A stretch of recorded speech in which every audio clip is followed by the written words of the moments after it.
Welcome back to sort of car talk. हमारे वन ने हमारे सवाल किया है कि उन्होंने 2019 में एक सोसाइटी में प्लॉट खरीदा था और उसकी आज भी जो वैल्यू है वो तब से लेके आज तक सेम चल रही है। 4 साल हो गए, वैल्यू उसकी अभी तक सेम है। तो वो कह रहे हैं कि मैं अभी भी वेट करूं, आने वाले टाइम में देख लूं 2-4 साल और, या फिर मैं उसको अभी सेल कर दूं। आइए बात करते हैं।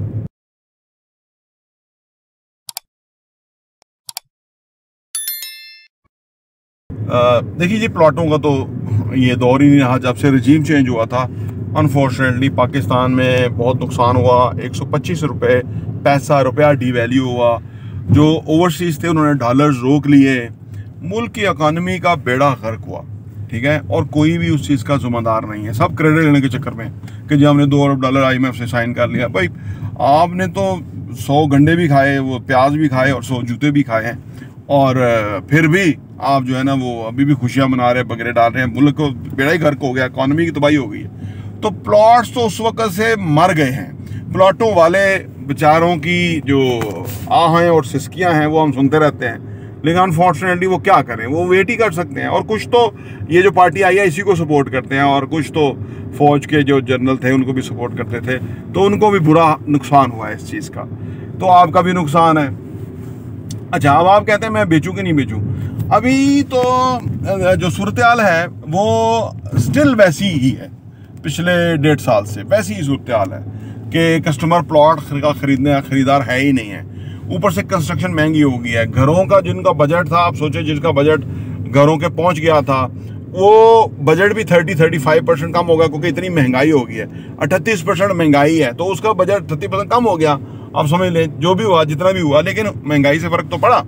ये नहीं उसने 100 रुपया का घर बनना था, 100 रुपया उसने पूरा कर लिया, 38 रुपये महंगाई हो गई, तो इसका मतलब है उसको अब 138 पूरे करने हैं, तो फिर घर के लिए क्वालिफाई करेगा। तो ये जुल्म जिन्होंने किया, अल्लाह ताला उनको गारत करे, उनको अल्लाह ताला इबरतनाक सजा दे। हम तो ये दुआ और बददुआ करते हैं उनके लिए। आप भी क्या कीजिए, क्योंकि ये लोग हैं ही इतने काबिल नफरत कि जो अपनी ज़ाती अना के लिए चलता फिरता हंसता खेलता मुल्क जो उन्होंने उजाड़ के तबाह किया। अच्छा खैर, तो ये तो प्लाटों का ये मामला है। लेकिन एक बात याद रखिए, कभी भी इन्वेस्टमेंट के मॉडल्स बदलते रहते हैं। कभी स्टॉक एक्सचेंज बेहतर होती है तो वो ख़राब होती है, कभी गोल्ड बेहतर होता है तो ख़राब होता है, कभी प्लॉट जो है वो बेहतर होते हैं तो ख़राब हो जाते हैं। लेकिन कंस्ट्रक्शन का काम जब से वो जो टैक्स मिनिस्ट्री इमरान खान ने दी थी हाई राइज बिल्डिंग बनने का, तब से कॉन्स्टेंटली ठीक चल रहा है। पिछले 3 सालों में 4 सालों में वहाँ पे लोगों ने पैसे कमाए हैं, जो बिल्डर्स थे और जिन्होंने यूनिट्स खरीदे थे उनका भी पैसा बढ़ा है, यूनिट्स भी महंगे हुए हैं। तो इसका मतलब यह है कि और ये रजीम चेंज का जो सारा ऑपरेशन हुआ, इसके दौरान जो इकॉनमी का बेड़ा गर्क हुआ, जो महंगाई, इसके बावजूद भी लोग खरीदते बेचते रहे और प्रॉफिट मेकिंग करते रहे। तो इसका मतलब कि सिर्फ कंस्ट्रक्शन के प्रोजेक्ट्स के अंदर ही कहीं भी अगर किसी ने इन्वेस्ट किया, जेन्युइन के अंदर, वहाँ भी बड़े फ्रॉड बैठे हुए हैं कि जो प्रोजेक्ट बन नहीं रहा, आपको कहते हैं जी आपकी इतने स्क्वायर फीट स्पेस है, 10 लोगों को एक ही स्पेस बेची हुई है, और वो लोग रो रहे हैं कि भैया हमारे साथ कहाँ है वो जो स्पेस हमें दी हुई है। तो चीज़ें देखने की है, समझने की है, तभी आप उसके ऊपर कुछ ना कुछ करें। तो मुख्तसर अर्ज करूं कि ये जो सारा कुछ हुआ उसकी वजह से प्लाटों का तो काम खराब हुआ। तो अब आप देखिए, आपके पास अगर ऐसा इतना पैसा है ना जो आपकी बेसिक अखराजात से ज़्यादा है, और इन्वेस्टमेंट की एक शेप है, तो इसका मतलब है कि आप एक इन्वेस्टर हैं, चले इनिशियल लेवल के इन्वेस्टर हैं। तो अब आपको इन्वेस्टमेंट का बिजनेस को, इन्वेस्टमेंट के मॉडल को समझना चाहिए, और वो समझाने के लिए हम अपने चैनल प्रॉपर्टी विजन टीवी में बहुत ज़्यादा वीडियोज़ डालते रहते हैं और उस पर ऑन ग्राउंड रियल सिचुएशन आपके सामने रखते रहते हैं। आप उसकी रोशनी में अपने आप को क्वालिफाई करें कि आप इस इंडस्ट्री में अपने काम के साथ साथ इन्वेस्टमेंट करें और उससे फ़ायदा उठाएं, और आप ऑन ग्राउंड रियलिटीज़ को समझते रहें। ये समझना बड़ा ज़रूरी है कि आजकल क्या चल रहा है, क्या ट्रेंड है, किधर इन्वेस्ट करने का फ़ायदा है, किधर कम फ़ायदा है।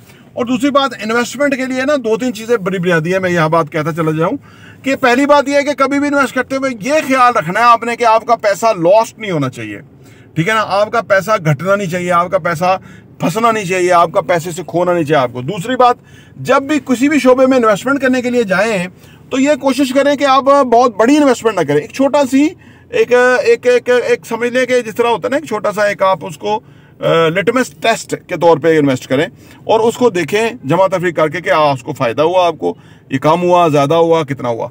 इससे क्या फ़ायदा होगा? इससे ये होगा कि आप कम से कम उस चीज़ को समझ जाएंगे आने वाले टाइम के हवाले से कि यार इधर इतना फ़ायदा है, इधर कम है या इधर ज़्यादा, जो भी है।